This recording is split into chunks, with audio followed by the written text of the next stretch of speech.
Hello friends, आप सब कैसे हैं? स्वस्थ मस्त होंगे, अपनी लाइफ में भी व्यस्त होंगे। तो देखिए, बहुत लोग होते हैं ना, भोले भाले, सीधे साधे, एकदम शांत होते हैं। उनको कुछ भी कह दो तो वो चुपचाप सुन लेते हैं, कुछ भी बोल दो तो चुपचाप सह लेते हैं।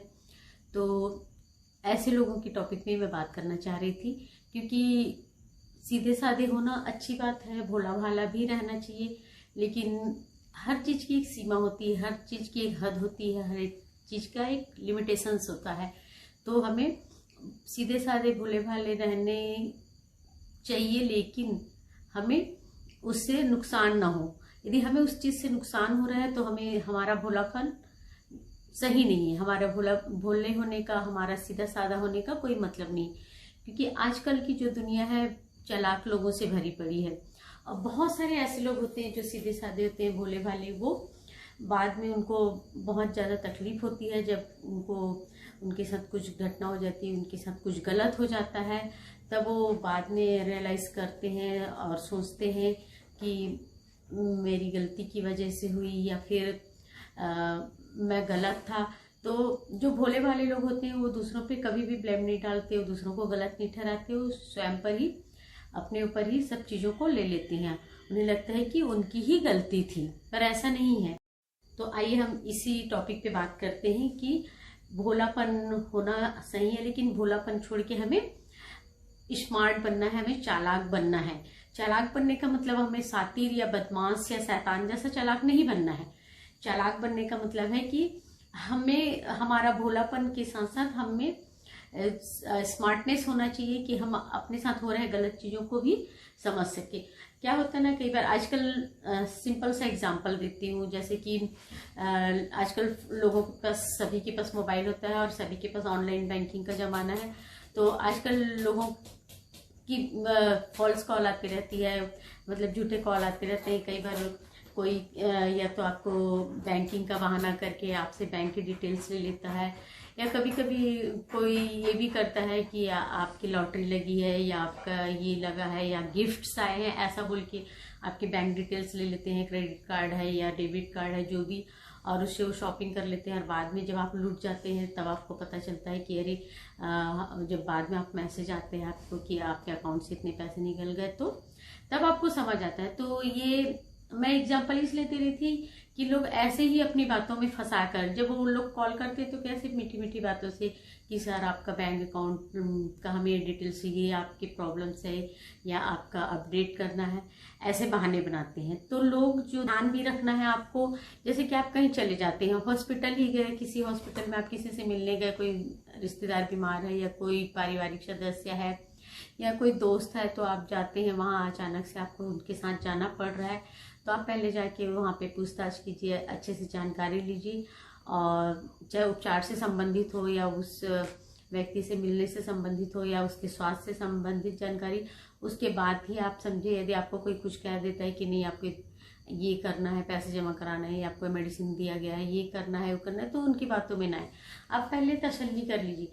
कभी भी आपको अपने आत्मविश्वास के साथ चलना है, आपको समझदारी के साथ चलना है, आपको ये डिसीजन लेना है कि आप जो कर रहे हैं वो सही है। आप अपना आत्मविश्वास को देखें, लोगों की चिकनी चुपड़ी बातों में ना आए।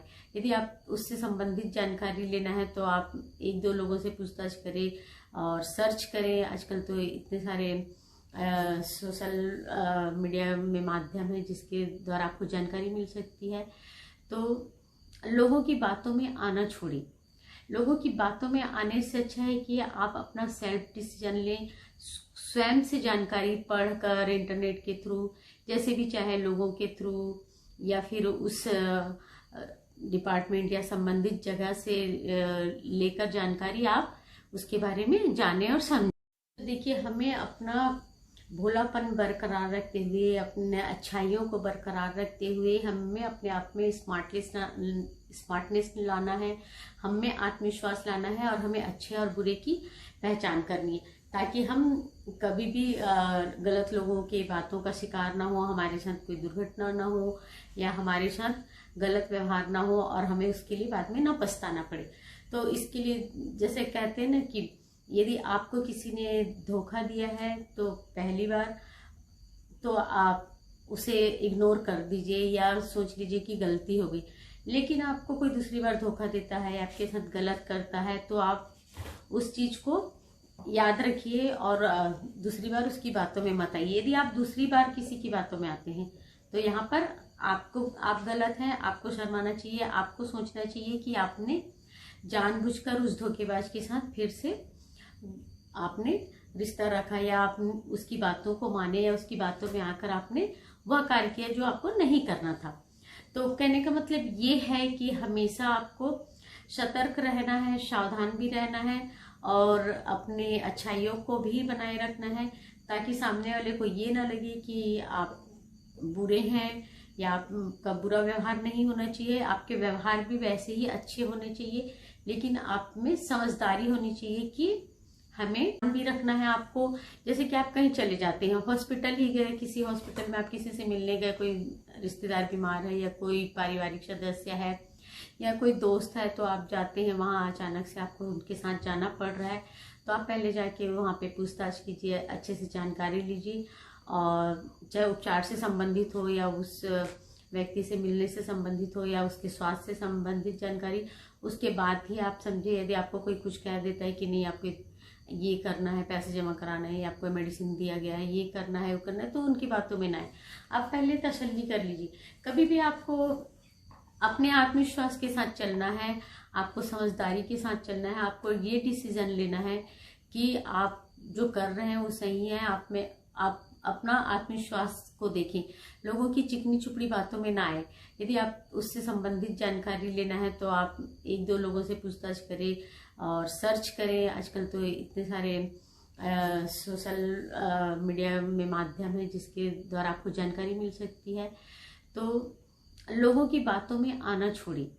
लोगों की बातों में आने से अच्छा है कि आप अपना सेल्फ डिसीजन लें, स्वयं से जानकारी पढ़कर, इंटरनेट के थ्रू, जैसे भी चाहे, लोगों के थ्रू, या फिर उस डिपार्टमेंट या संबंधित जगह से लेकर जानकारी आप उसके बारे में जाने और समझें। सतर्कता और सावधानी के साथ ही किसी भी कार्य को करने के लिए आगे बढ़े, और अपने जो आपके विश्वसनीय लोग हैं, फैमिली में, परिवार में, रिश्तेदार में, उनसे पूछे, उनसे जानकारी लें और अपने भोलेपन का फायदा किसी को ना उठाने दें।